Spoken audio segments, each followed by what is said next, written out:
G'day, Pete. I work here at Peter Stevens, predominantly in motocross accessories. I'm a member of Blue Rock. I ride a KXF 250F. Boots and helmet were the first two things that we'd cover. It is actually mandatory that you wear boots out on the track now, as opposed to something like a Blundstone, which isn't going to give you much sort of ankle protection. A proper motocross boot is going to be a bit more supportive around the ankle, and when you find you're riding, you want that sort of support. Not only does it help your confidence, it's going to stop you from having any sort of nasty injuries in that area. For an entry-level kid's boot, they range anywhere from about 150 to about 250, depending on what you want to go for. With all racing, obviously helmets are mandatory, must-have if you want to ride. So it's best that you have a good fitting one. The advantage is having a good fitting helmet. First of all, it's going to sit on your face better. It's going to help with your peripheral vision, so if you're looking, other riders coming and stuff like that, you want to be able to see them. So a good fitting helmet will allow you to do that, and obviously it's going to be safer. It's not going to move around on your head if you're in the event of an accident. You definitely need to get your own helmet. What will happen with the helmet, initially you'll buy it quite firm. As the helmet sort of beds in, it's going to sort of give just that little bit, but it's going to taper to your face. So if you were to borrow, say, a brother's helmet that was a bit bigger, all of a sudden you're going to have the risk of a helmet that's going to move around on your face. Like I said, in the event of an accident, it's going to end up where it doesn't need to be, and you could be in a bit of trouble. Helmets can range anywhere from $130 right up to about $500.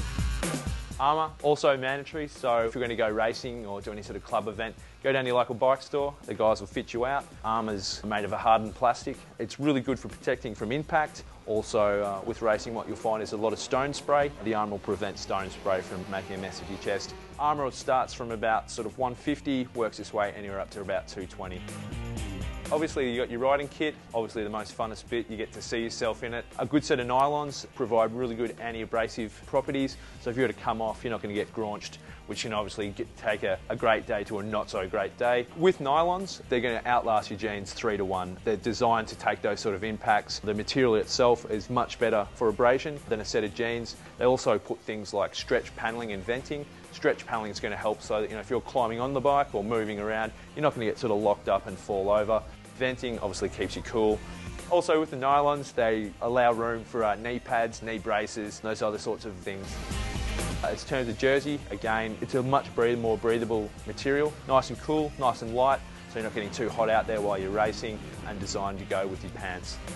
For a good set of nylons, you're looking around about sort of the 100 to 180 mark for your nylons. Jersey, anywhere from $20 to $50. Gloves, obviously you're going to protect your hands. I know when I come down, I'm always putting my hands out first, so something with a good palm is going to prevent you from grazing. They're nice and light, move really, really well, and for a set of gloves you're looking around about $30 to $60. Goggles are mandatory. They're much different to, say, sunglasses or anything like that. They are specifically designed for motocross. First of all, they're going to breathe really well, so when you're out there hot, sweaty, really putting it in, you're going to get plenty of airflow. It's going to stop you from getting the sweat into your eyes, as well as dust, rocks, stones, anything that's going to impair your vision. The goggles are designed to protect that. The actual lens themselves, it's a very tough plastic, so that it is going to protect you from those types of things, and designed to fit with helmets. For a set of goggles, anywhere from $30 right up to $60, depending on how flash you want them to look.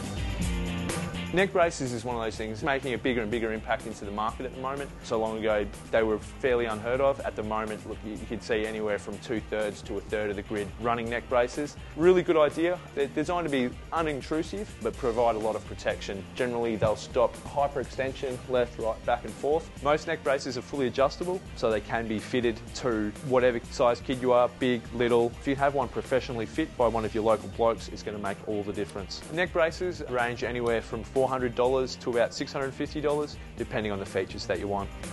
Knee pads and elbow pads, it's not mandatory, but it's a great idea. We can all remember falling off push bikes as kids. It was always sort of hands, elbows, knees. So if you've got a good pair of knee pads or elbow pads, which start around about sort of $20, you'll pay as much as sort of $50. It's going to prevent a lot of those abrasive injuries. Also, kidney belts are a good idea. Basically, they're just a support that'll go around the middle, sits into your lower back so that you've got better posture whilst riding. So it does help with your riding. Also, with all the sort of impacts taken in motocross, it just holds that middle section in, gives you that sort of firm sort of feeling. Alright guys, that's a basic rundown of what you need to go motocross racing, plus a few extra things. Look, if you've got any questions, I suggest you head down to your local bike store. All the guys down there are usually pretty well versed on motocross gear. Ask them the questions you need to know, and I'm sure they're more than happy to help you.